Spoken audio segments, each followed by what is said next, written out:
Assalamu alaikum and hello everyone. My name is Valhar Gohar. I'm 23 years old and I'm from the city of Pakistan, which neighbors with the 5000 years old Indus Valley civilization. I would like to talk on the three priority areas of GCED that are needed and are vital for my community. Number one, the teaching methodology that is being exercised in most of our institutes is very inefficient.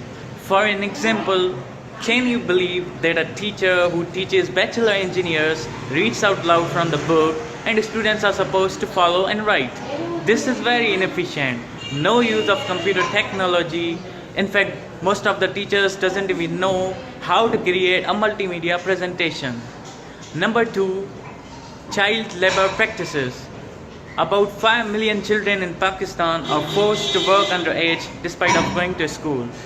The main reason for that is poverty, but we have to raise awareness so that the parents should pay attention to the education of their children.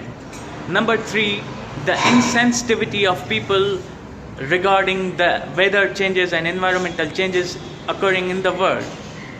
We have naturally available drinking water in our city, but due to unfamiliarity with the increasing sea levels, we are consuming it more than what is needed, resulting in a huge wastage of natural drinking water. So these are the three priority areas of GCED that are crucial for my community. Thank you.